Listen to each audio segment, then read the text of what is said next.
I can point you in an interesting direction if you want. What is it? Do you think that it's a good idea to listen to sad songs?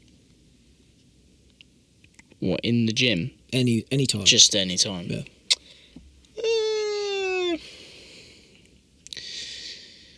I'm a sucker for a sad song sometimes, so... Why? Don't know, just kind of cool to sing along to, aren't they? Do you not get sad by them, though? No. Why? So, whenever I would feel shit, I'd go out for a late night drive, Yeah. put sad tunes on, you know, Yeah. James Arthur. You Tell know. them I was on. Yeah. And I'd sing it. Yeah. And then after like, I don't know, half an hour, 45 minutes, just fucking singing my fucking heart out, yeah, I'll be fine. The music would change. So you think that it's useful on your front to sort of have that, like embrace the emotion and flush it out?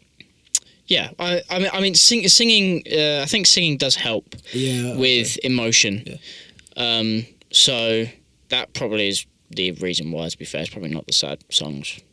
But I suppose, I don't know, because I think if you sing a sad song, you're engaging with the feeling in a way that releases the feeling. Mm.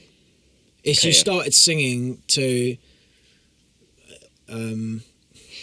Michael Jackson. Yeah, Michael Jackson, it might not quite... It just won't hit. It won't access the same... you won't feel like singing it, for one, because you won't feel that way. No, you won't. So then you're going to move in the wrong direction anyway, because you're not going to be singing it with... I suppose if you sing a sad song whilst you feel sad, you're going to sing it very sadly, or in the way of sadness. Yeah. Which is a release. I'm glad you said that, actually, because as someone I've really guarded myself from entertaining sad songs now, because I think they're quite heavy on me. I find that I'm very responsive to the way that they make me feel. Okay. Even as in, if I'm not sad and I listen to sad songs, they will make me sad. Mm. I don't listen to them because of that. But a certain Deja Vu by a certain man sat next to you is... Eminem, for anyone that can't see it, is the only song... Yeah, see, they can see it now, even though the bottle's there. That's the only song that I've ever really been able to feel a sense of engagement and understanding of myself with. That song, in a time of desperation, gave me some answers that I otherwise am not sure I would have found. Mm. So I can't say that listening to bad songs or sad songs is a bad thing, because it gave me a tremendous amount of relief in feeling understood. But I do think you can sort of ruminate in your sadness and sort of like just sit in it with sad songs. I think they're very oppressive. Mm. So it's quite likely that if you listen to one sad song, you'll listen to 10. And when you're doing it, you might not be singing your heart out. You might be sat in a dark room doing nothing but listening to them. Yeah. I can agree with the sad songs helping you feel... What was the word you used? Just sort of seen. Understood. Understood, yeah, that was it. There's a song... So, I won't go on to the topic. Yeah, because that is... Okay. Well, because we're going to talk about that off of this. There's a song that I listened to today, which comes into relation to what we messaged about last night. And... I can't remember what it's called.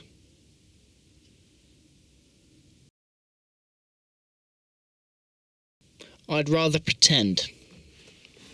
It's basically... Some of the lyrics are...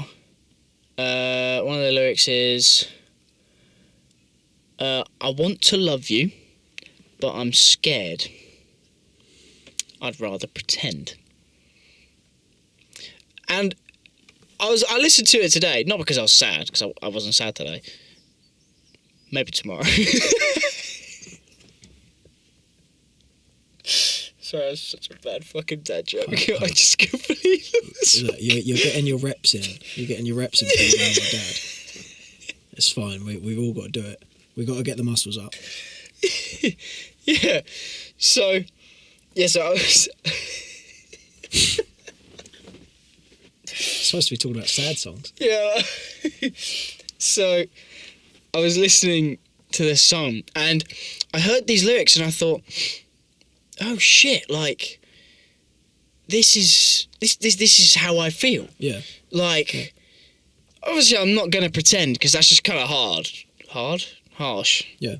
Like, it's not a very nice thing to do, especially for the other person. Yeah. But the lyric before that, I want to love you but I'm scared, is literally what I was like, how I'm feeling at the moment about it, because I think I said to you last night, I was like, I'm confused about it all. I don't know what to do. Yeah. So obviously I'm not at the point of love because it's early doors, but it's like it's like that. Passion. Yeah, I want to make the next move, but I'm scared because I don't know what they want, basically, because they're very cryptic. But yeah, I completely get the feeling of being understood by some lyrics of a song. I think music is very, very powerful for that, and I would say it's like Remedy for a Broken Heart, by XXXTentacion. Yup. Is it that one? No, it's... I can't remember which one it is, but Remedy for a Broken Heart, and actually, in fairness, a lot of XXXTentacion songs, they stand as... They were like the spearhead of my darker days. I listened to those songs a lot, and I think in many respects they helped because they made me feel like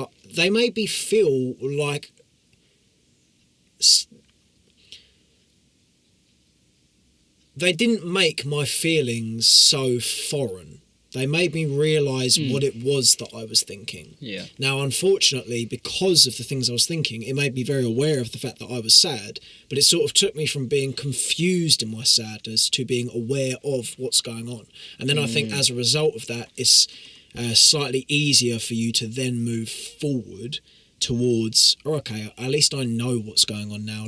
What can I do about this? Now, it's not as simple as that, but I think it helps in that direction.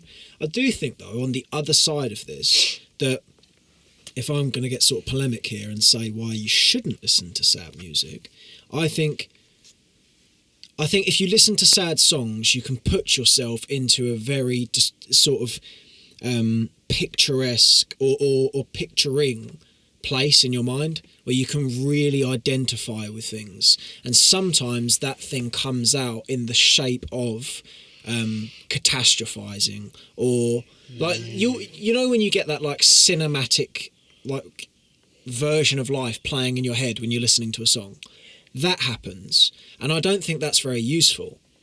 But sort of on the inverse of this, I do think that it's important that you curate your listening tastes according to how you respond to this. Because I think for me, if I had Bad Dreams by Teddy Swims, right? Yeah. That's a fucking brilliant song. That's a great song. And I had it in my playlist for a day because I put it in thinking this is a banger.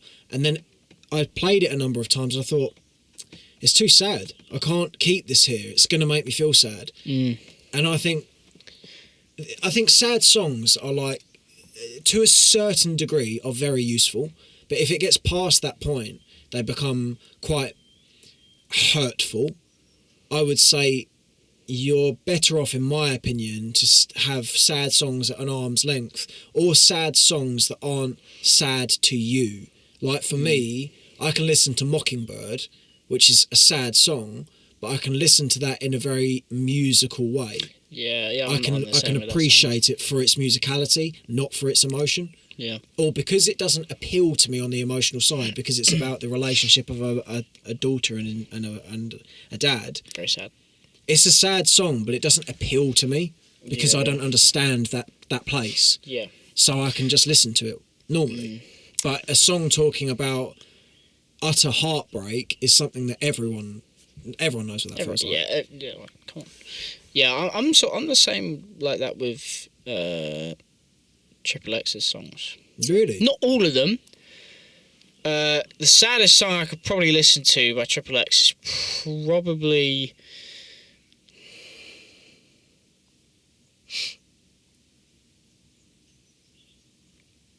Hope. Which one's that? Okay, she keep crying, she keep crying every single night. Yeah, that one. That's pretty much the saddest I can listen to. Mine would be, what's the one that's the... and Look at Me as well. Yeah. That's really sad. Cold, that's cold. What's the... Dun, dun, dun, dun, dun, dun, dun. Hang on, I've got a fucking iPad. Oh, that's copyright. See, this is the gorgeous part of having an iPad in front of you. I need to use this thing more often. I think my point to be made here is I think if you listen to sad songs in the right way, you can get a lot of value out of what they bring you because they can give you some answers to things that otherwise would elude you. Oh, shit. Yeah. I don't have any service because I left my Wi-Fi box inside. It's okay. It's lucky I've got my phone here. Well, I mean, I suppose you guys just wait and we'll just we're just going to go on our phones for a minute. Yeah, we're just... don't worry about it. Unless you do it. Yeah, I got it. Point is, I think if you listen to happy music, I think you're more likely to reinforce what it is that you want to reinforce. Or something that works for me is listening to emotional music that's not sad. Like The Door, for me, on the point of Teddy Swims, that song isn't sad to me. It's a fucking tune, but it's releasing. There's so much emotion to it that as a result of that feeling, I can scratch this sort of proverbial itch of discontent in a way that doesn't exacerbate that feeling. Yeah, gonna piss on their head. Yeah, that's interesting.